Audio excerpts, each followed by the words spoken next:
नमस्कार, मैं हूं कुश कुमार। आप देख रहे हैं RNI न्यूज। देश का सबसे बड़ा प्रदेश जहां की सियासत पूरे देश पर अपना प्रभाव छोड़ती है। इस प्रभाव को आप अलग अलग पैमाने पर परख सकते हैं, जिसका एक ताजा नमूना हैदराबाद के निगम चुनाव में देखने को मिला, जहां सीएम योगी भी प्रचार करने पहुंचे थे। और इसे संयोग कहें या प्रयोग, हैदराबाद के निगम चुनाव में बीजेपी ने 4 से 44 का आंकड़ा पार करते हुए 48 सीटें जीतकर न सिर्फ अपने प्रतिद्वंदी दलों को बल्कि राजनीतिक पंडितों को भी हैरान किया है। ऐसे ही यूपी में 11 सीटों पर हुए एमएलसी चुनाव में भी बीजेपी ने अच्छा प्रदर्शन किया है। अब यहाँ जो मुख्य खबर है वो ये है कि एमएलसी चुनाव में जीत से लवरेज बीजेपी आगामी पंचायत समेत अन्य चुनावों की तैयारियों में जुट गई है। और इससे भी बड़ी खबर एक ये है कि योगी सरकार जल्द ही अपने कैबिनेट का विस्तार करने जा रही है। सूत्रों की माने तो योगी कैबिनेट में विस्तार के क्रम में 6 या 7 नए मंत्री शामिल हो सकते हैं। उम्मीद है कि इन मंत्रियों में कुछ चेहरे एमएलसी के भी होंगे और खासतौर पर जो अभी अभी चुनाव जीतकर आए हैं उनके मंत्री बनने की प्रबल संभावना दिख रही है।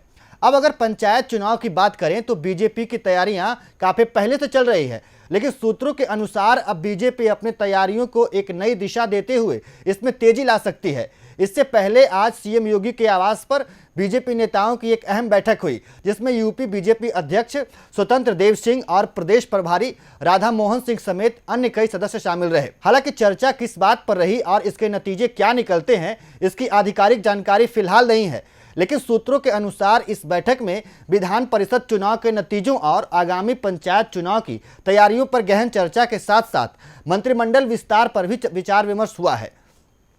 यहां आपको याद दिलाना चाहते हैं कि योगी सरकार में कैबिनेट मंत्री रहे चेतन चौहान और कमला रानी वरुण का हाल ही में कोरोना के चलते निधन हो गया था। इन दो मंत्रियों के निधन से कैबिनेट में 2 जगह खाली हुई, जबकि एक अन्य नए चेहरों में कैबिनेट को मौका देने की तैयारी चल रही है। ऐसे में मौजूदा समय में मंत्रियों की संख्या के लिहाज से सरकार 6 से 7 नए मंत्रियों को कैबिनेट में शामिल कर सकती है। अब इसे आप ऐसे समझिए कि यूपी बीजेपी के प्रभारी राधा मोहन सिंह पंचायत चुनाव से इतर 2022 की तैयारियों में भी लगे हुए हैं। और इसी बीच मंत्रिमंडल विस्तार की चर्चा से समझना आसान हो जाता है कि सरकार नए मंत्रियों के चयन में आगामी चुनाव का फैक्टर जरूर देखेगी। इसके साथ ही ऐसे समय में ये मंत्रिमंडल विस्तार हो रहा है, जिसमें काफ़ी हद तक ये साफ होता है कि अब होने वाला विस्तार शायद योगी कैबिनेट का अंतिम विस्तार होगा 2022 विधानसभा चुनाव से पहले। ऐसे में अब बड़ा सवाल है कि वो कौन से चेहरे होंगे जिन्हें योगी कैबिनेट में मौका मिलेगा। इस पर जैसे ही कुछ स्थिति स्पष्ट होती है हम आपको फिर से पूरी जानकारी देंगे। फिलहाल के लिए मुझे दीजिए इजाजत।